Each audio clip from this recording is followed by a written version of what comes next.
ऊना में एक बालिग लड़का और लड़की के शादी किए जाने के बाद उनके साथ मारपीट का मामला सामने आया है। दरअसल जिला ऊना के एक गांव में एक बालिग लड़की ने एक दूसरे गांव के लड़के के साथ अपनी पसंद को देखते हुए शादी की है। लड़के के चाचा का आरोप है कि इस शादी से लड़का और लड़की दोनों के परिवार सहमत नहीं थे, लेकिन शादी होने के बाद लड़की के मायके वालों की तरफ से इस जोड़े को धमकियां मिलने लगी और इस नवदंपति ने सुरक्षा पाने के लिए पुलिस को लिखित शिकायत भी की थी। उन्होंने बताया कि उनका भतीजा जिसने लड़की के साथ शादी की है उनके पास काम करता है और दुकान पर कर्मचारी को घर छोड़ने गया था, लेकिन रास्ते में कुछ लोगों ने उसके साथ मारपीट की, जिसकी जानकारी उन्हें फोन पर मिली। जिसके बाद उन्होंने परिजनों और पुलिस को सूचित किया, लेकिन वहां जाते ही उनके साथ भी मारपीट होने लगी और उनके कपड़े तक फाड़ दिए गए।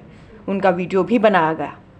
वहां पर पुरुषों ने महिलाओं के साथ भी मारपीट की। इस पिटाई के कारण लड़के के चाचा बुरी तरह से जख्मी हुए हैं और लड़के की दोनों बाजू फ्रैक्चर हुई है। साथ ही लड़की को भी काफी अंदरूनी चोटें आई हैं। उन्होंने कहा कि पुलिस साथ होने के बावजूद भी उनकी पिटाई हुई है। इस मामले में क्रॉस FIR दर्ज करके उनके ही खिलाफ चोरी का मुकदमा भी दर्ज किया गया है। उन्होंने आज ऊना पहुंचकर पुलिस के खिलाफ प्रदर्शन किया। उनकी मांग है कि उनके खिलाफ जो झूठी FIR दर्ज की गई है उसको भी हटाया जाए और मारपीट के दोषियों के खिलाफ सख्त कार्यवाही की जाए। उनके साथ आए अन्य लोगों ने भी पुलिस से इस मामले में निष्पक्ष जांच की मांग की है। उन्होंने चेतावनी दी है कि अगर उन्हें इंसाफ नहीं मिलता तो वो आगे भी प्रदर्शन करने से पीछे नहीं हटेंगे। वहीं इस मामले में SP ऊना ने उनकी पूरी बात को सुना और मामले की जानकारी ली। SP ने इस मामले में एक लिखित शिकायत दिए जाने की बात कही है और निष्पक्ष जांच किए जाने का आश्वासन भी दिया है।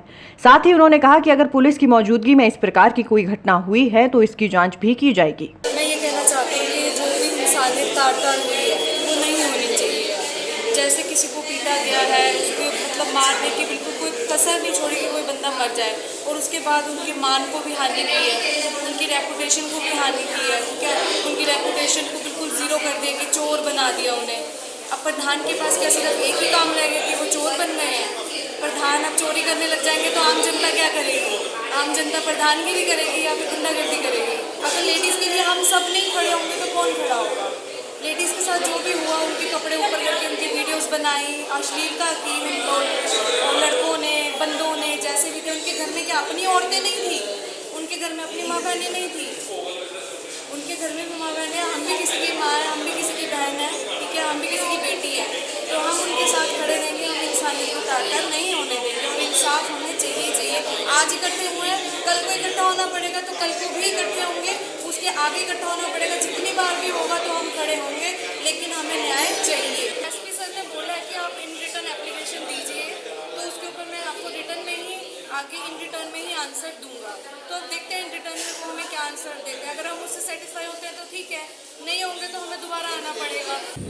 सर, मैं जोगिंदर पाल, उप प्रधान ग्राम पंचायत कठोर विकासखंड बंगाणा।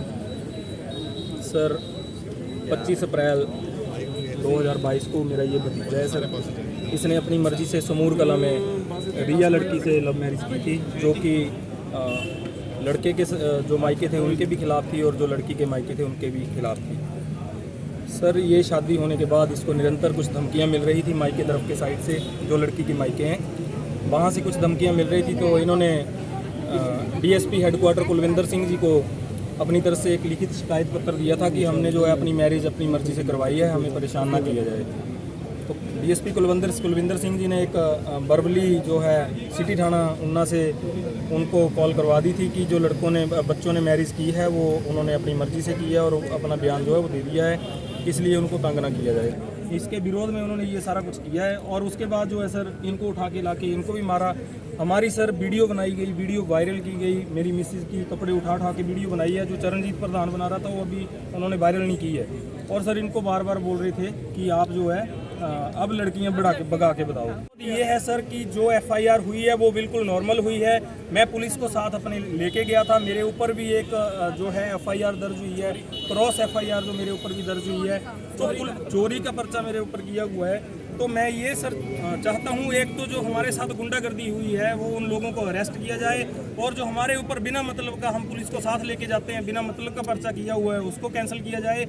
और जल्द से जल्द अगर पुलिस हमें इंसाफ नहीं दिलवा पाती है तो मेरे साथ जितनी जनता है 2 घंटे के लिए सारा काम छोड़ दिया जाए, हम इंसाफ खुद कर लेंगे। कोई ऐसी सेक्शन जिसमें जुड़ने का स्कोप है वो भी हम जोड़ेंगे, इसमें कोई दो राय नहीं। कल इन्होंने कुछ और चीज़ें जो है हमारे जहन में लाई कल इनकी बात वर्बली हुई थी, कोई चिट्ठी या कोई इंक्वायरी रिपोर्ट करने के लिए हमको क्योंकि एक लेटर चाहिए, वो नहीं लाए थे।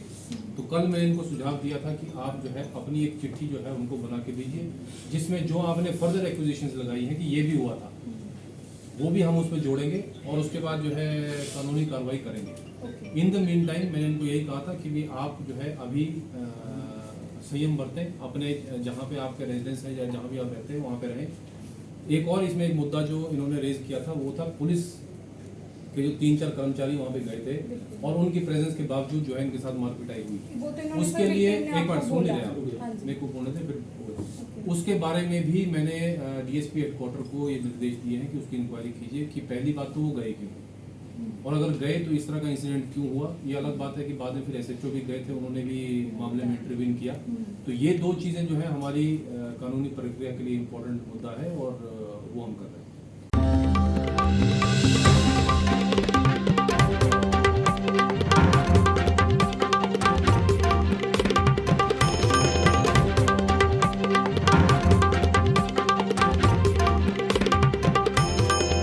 दिन भर मीडिया नेटवर्क,